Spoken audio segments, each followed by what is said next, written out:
Hello students, हम लोग chemistry का chapter metals and non metals पढ़ रहे हैं और उसमें हमारा जो टॉपिक चल रहा है that is very very important and full of a lot of chemical reactions, है ना। बहुत सारी केमिकल रिएक्शंस हैं, तो आप कोशिश करें कि रिएक्शन आप समझें, रटे ना, है ना। रटना बड़ा मुश्किल काम हो जाएगा वरना आपके लिए। तो चलिए हम शुरुआत करते हैं। और केमिकल प्रॉपर्टीज़ हमें पढ़नी है। किसकी केमिकल प्रॉपर्टीज़ पढ़नी है?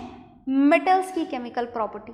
एंड द फर्स्ट रिएक्शन जो हमने बहुत डिटेल में जानी थी, this is the reaction of metals with oxygen. तो आज जो हम पढ़ने जा रहे हैं, this is second chemical property of metal and here we have to know reaction of, बहुत ध्यान से देखना, reaction of metals with water. तो वाटर से रिएक्शन करवाएंगे जी। किसकी रिएक्शन करवाएंगे? मेटल्स की रिएक्शन। तो पहले जनरल रिएक्शन लिख लें। जनरल रिएक्शन याद करिएगा आप सिर्फ, इज इट ओके? वो जो बहुत सारी एग्जाम्पल्स हम लिखते हैं उनको आप सिर्फ रीड करें बार बार, है ना। जनरल रिएक्शन को याद करके जाएं एग्जाम में। तो बात ऐसी है कि यहाँ पर जो जनरल रिएक्शन होती है ना, वो भी दो टाइप की होती है। दो टाइप की होती है, इसका मतलब देखो बात ऐसी है कि जो हाई रिएक्टिव मेटल्स होते हैं, है ना, हाई रिएक्टिव मेटल्स का मतलब समझ गए? छाट लें वहां से, जो ऊपर लिखे हुए हैं वो हाई रिएक्टिव मेटल, जैसे पोटेशियम, सोडियम, कैल्शियम, मैग्नीशियम, बस इसके नीचे नहीं जाना, है ना, मैग्नीशियम तक ही जाना है सिर्फ। तो when we talk about the high reactive metals, then high reactive metals will combine with water and this water may be cold and may be hot.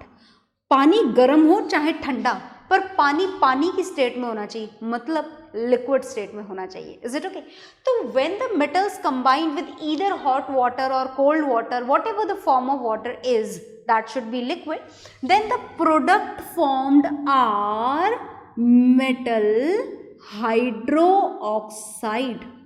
पहला प्रोडक्ट तो बनेगा मेटल हाइड्रो ऑक्साइड। अब देखो आपको कंफ्यूजन ना हो इसके लिए मैं, है ना, इसको यहाँ से रफ कर देती हूँ as we need some space. I hope अब तक तो आप बहुत अच्छे से जान चुके होंगे कि जैसे जैसे हम नीचे जाएंगे इस सीरीज में रिएक्टिविटी क्या हो जाएगी? डिक्रीज हो जाएगी, है ना। तो जो फर्स्ट प्रोडक्ट बनेगा वो क्या बनेगा? Metal hydro oxide. याद है ना, मेटल हाइड्रो ऑक्साइड बना लेंगे, अभी देख लीजिएगा। And the gas is also released here and the gas which is released is hydrogen gas. कौन सी गैस बाहर निकलेगी?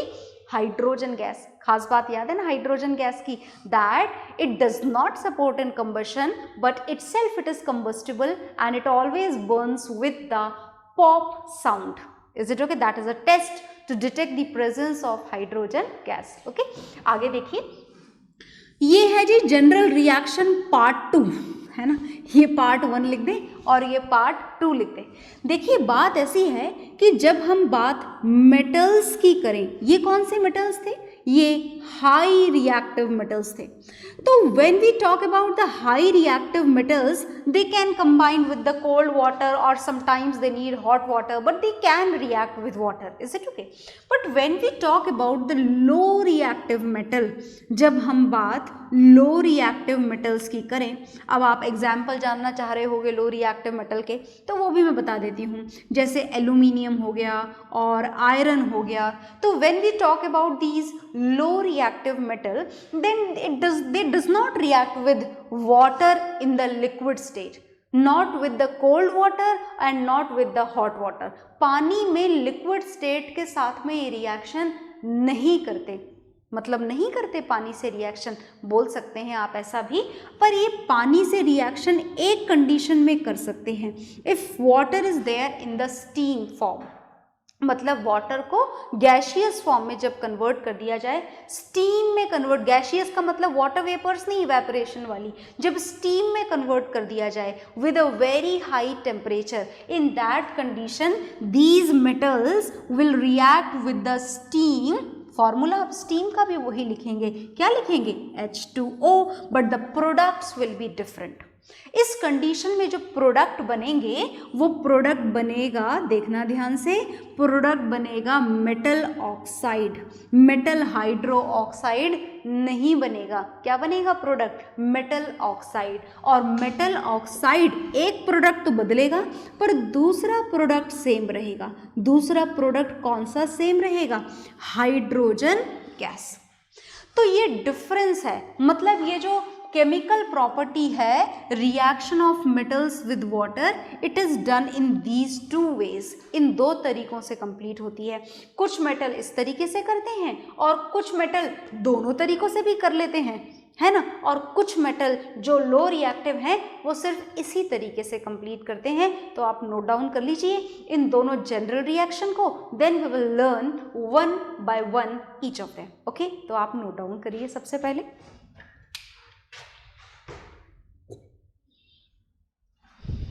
हाँ जी, तो आपने नोट डाउन कर लिया होगा।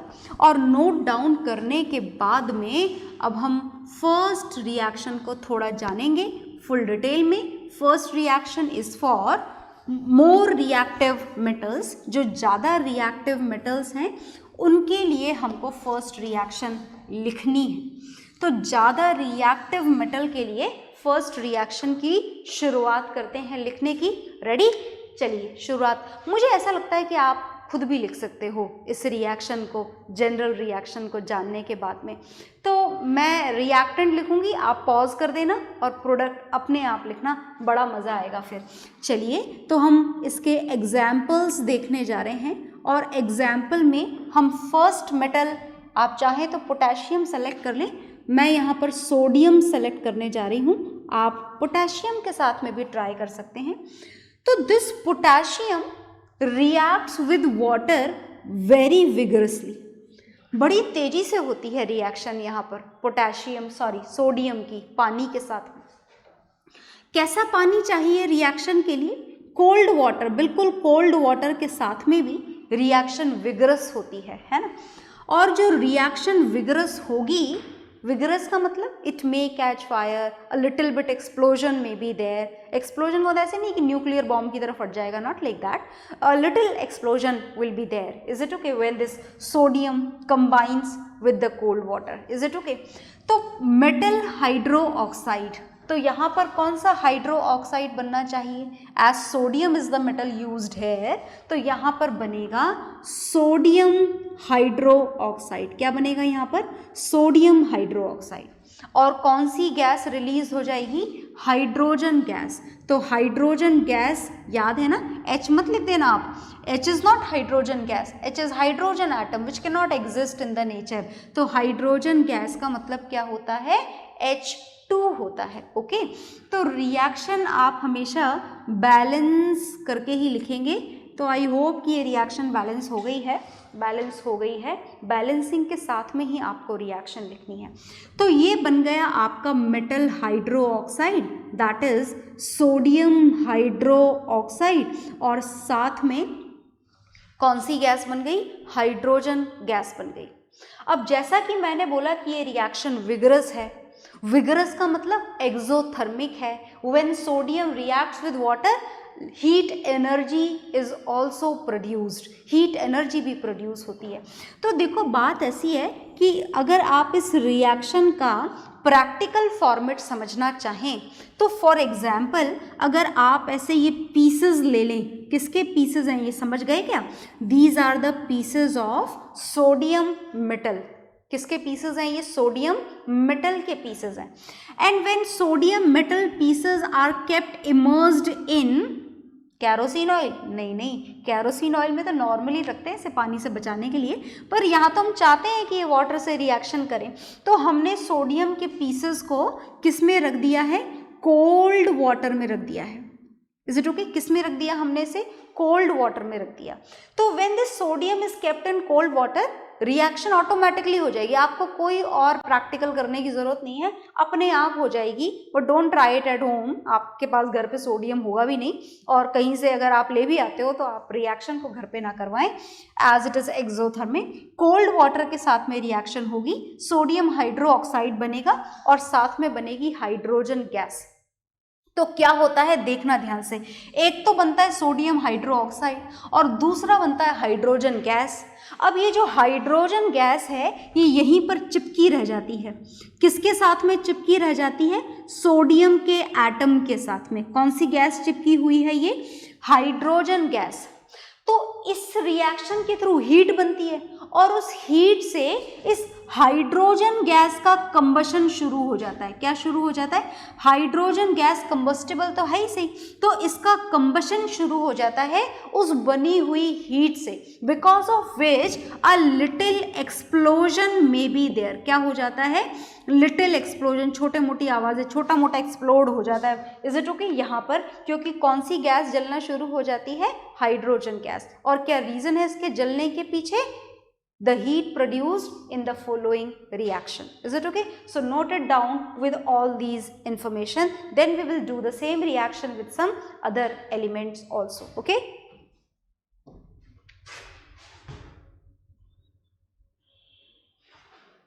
तो सोडियम की रिएक्शन आपने जान ली है और सोडियम के बाद में हम जो नेक्स्ट रिएक्शन करवाएंगे वो हम करवाएंगे दोबारा से एक high reactive metal, and this another high reactive metal is calcium। कौन सी मेटल के साथ में अब हम रिएक्शन करवाने जा रहे हैं, सेम जनरल रिएक्शन फॉलो करेगा कैल्शियम भी। इज इट ओके, कैल्शियम जब वाटर से रिएक्शन करेगा H2O से तो क्या प्रोडक्ट बनेगा, देखिएगा ध्यान से, प्रोडक्ट बनेगा metal hydro oxide. And which metal is used here, calcium metal, मतलब प्रोडक्ट बनेगा calcium hydroxide. This is the product formed here. Okay, calcium hydroxide plus साथ में कौन सी गैस रिलीज होगी, हाइड्रोजन गैस। तो आप रिएक्शन को बैलेंस जरूर करेंगे, नाम भी लिख दें। यहाँ पर कौन सा मेटल हमने काम में लिया है, कैल्शियम मेटल। यहाँ पर ये क्या प्रोडक्ट बना है, कैल्शियम हाइड्रोक्साइड।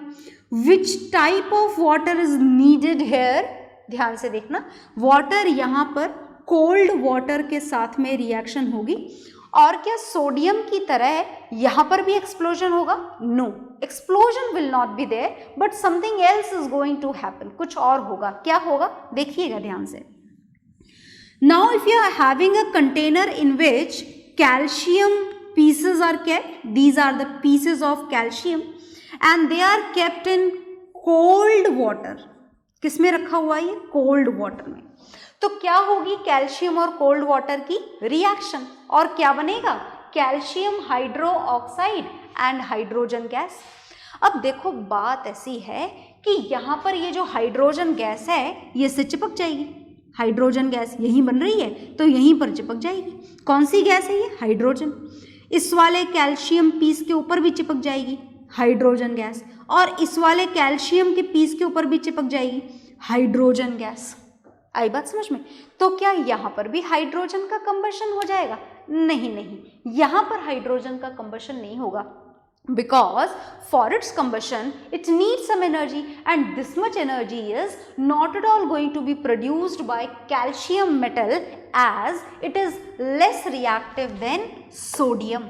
ये सोडियम से क्या है, थोड़ा कम रिएक्टिव है, तो हाइड्रोजन का कंबशन तो नहीं होगा, पर सुनना ध्यान से, कुछ और होगा। क्या होगा, ये जो हाइड्रोजन गैस है ये कैल्शियम के पीसेस से चिपक चुकी है और इससे स्टिक होने के कारण गैस है हाइड्रोजन। और आपको पता है कि हाइड्रोजन की खास बात, hydrogen gas is the lightest element known, सबसे हल्का एलिमेंट है हाइड्रोजन। और जब ये कैल्शियम के पीस से जाके चिपकेगा तो कैल्शियम के पीस को भी क्या बना देगा, हल्का बना देगा, और हल्का बनाने के कारण ये जो कैल्शियम के पीसेस हैं they start floating in water. तो कैल्शियम, अब आप सोच रहे होगे यहाँ 3 लिए थे 5 कैसे आ गए, लो भाई कंफ्यूज ना हो, हम 3 ही बना देते हैं। Is it okay. तो कैल्शियम के पीसेस क्या करना शुरू कर देंगे, फ्लोट करना शुरू कर देंगे पानी के ऊपर। और कारण क्या है इनके फ्लोट करने का, कारण है इनके ऊपर चिपकी हुई hydrogen gas which makes it lighter। Okay, so this is again another example of the same general reaction. Note it down with all these information। Okay,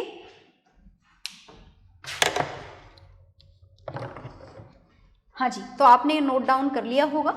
और अब देखिए, अब हम रिएक्शन, दोनों जनरल रिएक्शन को एक साथ यूज करेंगे। भाई पहली रिएक्शन है आपकी जो लिखी हुई है, if metal reacts with the water in the liquid state, then the product formed are metal hydroxide and hydrogen gas, right?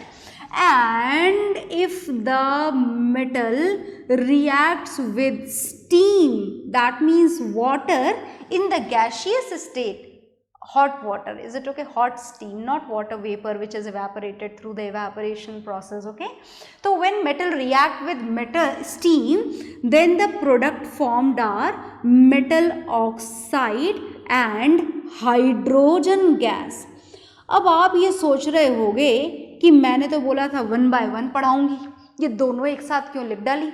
देखो, दोनों एक साथ लिखने का कारण है एक मेटल, दैट इज मैग्नीशियम। जो मैग्नीशियम है ये पानी से रिएक्ट भी कर सकता है इफ इट इज हॉट, है ना, कोल्ड वाटर से रिएक्शन नहीं करता। और ये जो मैग्नीशियम है it can react with water in the steam form also. तो मतलब मैग्नीशियम हॉट वाटर से रिएक्शन करेगा तो प्रोडक्ट ऊपर वाला बनेगा, और अगर यही मैग्नीशियम को आपने स्टीम ही अवेलेबल करवा दी तो प्रोडक्ट नीचे वाला बनेगा। दोनों प्रोडक्ट बना दें, चलिए बना देते हैं। तो when magnesium react with H2O, that is hot water, then the products formed are according to first reaction, this is magnesium hydroxide and hydrogen gas will be liberated। कौन सी गैस लिबरेट हो जाएगी? हाइड्रोजन गैस लिबरेट हो जाएगी। और अगर इसी magnesium को आपने रिएक्शन के लिए स्टीम अवेलेबल करवा दी, then the product formed according to, ये देखो ये इसके साथ में मैच होंगे प्रोडक्ट, क्या बनेंगे? Metal oxide and hydrogen gas, metal oxide and hydrogen gas. Is it okay? तो अलग अलग प्रोडक्ट बन रहे हैं, यहाँ वाटर से रिएक्शन करके मैग्नीशियम हाइड्रोक्साइड और स्टीम से रिएक्शन करके मैग्नीशियम ऑक्साइड। तो मैग्नीशियम दोनों के साथ में रिएक्ट कर सकता है, हॉट वाटर के साथ में भी और स्टीम के साथ में भी, but the products will be different. Okay, तो अब हम इसको नोट डाउन कर लें आप पहले, फिर और आगे चलेंगे। हाँ जी, तो आपने नोट डाउन कर लिया होगा, और इस नोट डाउन करने के साथ में जो हमारी फर्स्ट जनरल रिएक्शन है, ये सेकेंड वाली भी हटा रही हूँ मैं फिलहाल, दोबारा लिख दूंगी, वो कंप्लीट हो चुकी है। मतलब अब जब आप और नीचे जाएंगे तो मेटल की पानी के साथ में रिएक्ट करने की कैपेसिटी खत्म हो जाएगी। मतलब now the less reactive metals only combines with the steam to produce metal oxide with the liberation of hydrogen gas। ठीक है जी, तो चलिए शुरू करते हैं। रिएक्शन हमें करवानी है, अब हम जो रिएक्शन करवाएंगे, एक तो हम करवाएंगे एल्यूमिनियम से और एक हम करवाएंगे आयरन के साथ। Is it okay? तो देखिएगा ध्यान से, ये जो एल्यूमिनियम है this will combine with the water in the steam form and the products formed are there in front of you. Are you able to write it? Definitely, मुझे लगता है आप सब लिख सकते हैं। तो मेरे बताने से पहले लिखेंगे तो मज़ा ज़्यादा आएगा और आपको कॉन्फिडेंस भी ज़्यादा आएगा। Is it okay? तो try to write down this reaction by your own. हमें मेटल ऑक्साइड बनाना है, मतलब एल्यूमिनियम का ऑक्साइड बनाना है। तो कौन सा ऑक्साइड बनेगा? एल्यूमिनियम की वैलेंसी 3+, ऑक्साइड की वैलेंसी 2-, 2 यहाँ 3 यहाँ, और ये बन गया एल्यूमिनियम ऑक्साइड। साथ में कौन सी गैस लिबरेट होगी? साथ में लिबरेट होगी ये गैस, कौन सी गैस? Hydrogen gas. तो these are the products formed, ये बन गए आपके प्रोडक्ट फॉर्म्ड। आप रिएक्शन को बैलेंस कर लीजिए, अपने आप कर लीजिए बैलेंस रिएक्शन, ज़्यादा मज़ा आएगा आपको। बैलेंसिंग आती है बहुत अच्छी तरीके से। मैं इसको यहाँ पर 2 से मल्टीप्लाई कर देती हूँ, तो यहाँ 4 आ जाएगा और यहाँ पर 6H2O लिख देते हैं, then hydrogen is still unbalanced. तो हाइड्रोजन को बैलेंस करें 6H2, मतलब यहाँ भी 6H2 लिखेंगे। अच्छा देखो, बात ऐसी है कि हमें सिंप्लीफाइड फॉर्म यूज़ करना होता है, 4 6 2 6 हमने कर तो दी फटाफट, but it can be simplified. तो आप ये सारे नंबर 2 से कैंसिल हो जाएंगे, तो 2 3 यहाँ 1 ही लिखे रहने दें और यहाँ लिख दे 3। चेक ज़रूर कर लें रिएक्शन बैलेंस्ड है या नहीं है। ऑक्सीजन 3 3, एल्यूमिनियम 2 2, हाइड्रोजन 6 6, बैलेंस्ड है जी रिएक्शन। Is it okay? तो नोट डाउन कर लें आप इस बैलेंस्ड इक्वेशन को। Is it okay? Note down जरूर करिएगा, है ना?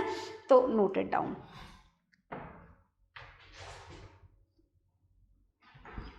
तो आपने ये नोट डाउन कर ली होगी।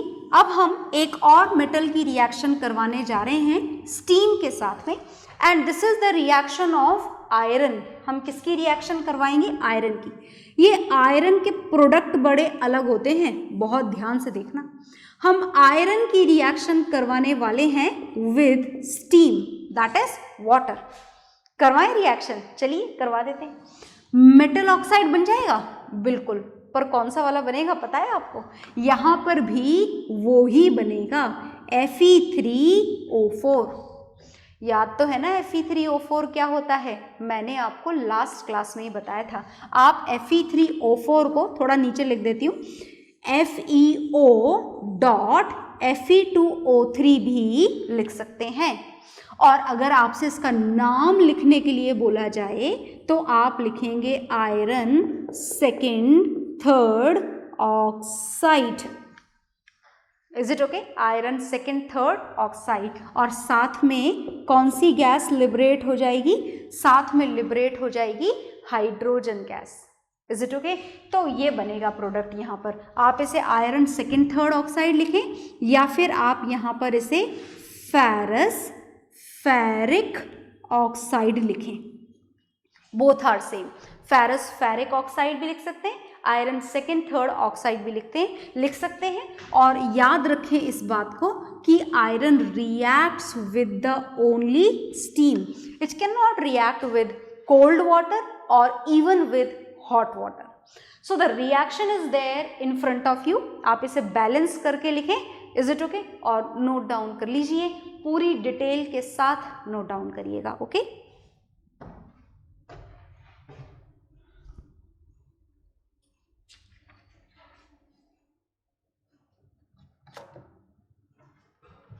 तो आपने इसे नोट डाउन कर लिया होगा। बैलेंसिंग आपने कर ली होगी, और नहीं करी है अगर बैलेंसिंग तो कर लें आप बैलेंसिंग। 3 आयरन आर देयर, तो यहाँ 3 लगा लें। 4 ऑक्सीजन आर देयर, तो यहाँ 4 लगा लें। तो आयरन और oxygen is balance now, the remaining part is only hydrogen. तो यहाँ पर आप हाइड्रोजन को बैलेंस करने के लिए 4 लगा दें। Is it okay? So this is the reaction of metals with water. तो हमारी मेटल की पानी के साथ में रिएक्शन कंप्लीट हो गई है, और इसी के साथ में हम आज की क्लास को भी कंप्लीट करेंगे, और मेटल्स की केमिकल प्रॉपर्टीज़ को हम नेक्स्ट क्लास में कंटिन्यू करेंगे। और भी केमिकल प्रॉपर्टीज़ हैं मेटल्स की, ढेरों केमिकल प्रॉपर्टीज़ हैं, but that will see in the next class. पर आप तब तक अच्छी तरीके से याद रखिएगा, जितनी भी प्रॉपर्टीज़ आप पढ़ चुके हैं उनको, उनके डिफरेंट प्रोडक्ट्स को, और उनके साथ में जुड़ी हुई हर प्रैक्टिकल कॉन्सेप्ट को भी विद दिस रिएक्टिविटी सीरीज। ये तो आपको बिल्कुल अच्छी तरीके से लर्न करके रखनी है। Is it okay? तो अब हम मिलेंगे नेक्स्ट क्लास में। Okay, bye everyone.